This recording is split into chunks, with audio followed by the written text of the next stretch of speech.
উত্তর ত্রিপুরা জেলা শিক্ষা আধিকারিকের সাথে কথা বলার পরে ডেপুটেশনের পরে গত 10 তারিখে সর্বশিক্ষা শিক্ষকদের বেতন হয়েছে।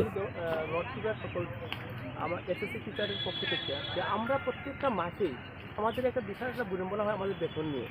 আজকে দেখুন 6 তারিখ, এই 6 তারিখ এখন মতো আমরা বেতন পাই নাই। আমরা লোকের যে আমাদের আইএস আছে, যে আইএসি যোগাযোগ করেছে, ওরা কোনো কিছু বলতে পারেনি।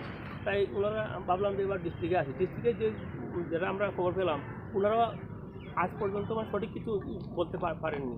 এখানে বেতন কবে হবে না হবে, আমাদের ফান্ডের কী অবস্থা, ওনারা বলতে পারেননি। এটা একটা বিরাট সমস্যা। আপনারা জানেন, আমরা যারা সর্বশিক্ষা বা সর্বশিক্ষায় নিয়োজিত আছি, আমরা একটা খুব অল্প বেতনেই চাকরি করছি। বর্তমান সময়ে যে বাজার মূল্য, যেখানে বিস্কুটের যে দ্রব্যমূল্য যেগুলো আছে অনেক চূড়ান্ত হাই, এই জায়গাতে দাঁড়িয়ে আমাদের যে পরিমাণ বেতন পাই, সেই বেতন নিয়ে একদিকে চলাফেরা সাংঘাতিক একটা কষ্টের মধ্যে আছি। এই জায়গায় দাঁড়িয়ে যখন মাসের 6 তারিখ হয় যখন বেতন পাই না, এটা আমাদের পক্ষে মানে চলা অনেক কষ্টকর হয়। আমাদের পরিবার চালানোর সাংঘাতিক একটা সমস্যা হয়। বিভিন্নভাবে সামাজিকভাবে আমরা একটা সমস্যার মধ্যে আছি। তাই আমরা জানতে চেয়েছিলাম কেন প্রত্যেকটা মাসে এভাবে আমাদের বেতন নিয়ে টালবাহানা হয়, এভাবে বেতন দিতে কেন আমাদের লিঙ্গার হয়, এটাই জানতে চেয়েছিলাম। তো ওইখানে আমাদের আজকে এখানে এসে আমাদের ডিও স্যারকে পাইনি, তার পরিবর্তে ওএসডি স্যারকে আমরা সাথে কথা হয়েছে। উনি কথা বলবেন বলেছেন। আগরতলা রাজ্য মিশনে বলে হয়তো দেখবেন সমাধান কীভাবে হয়।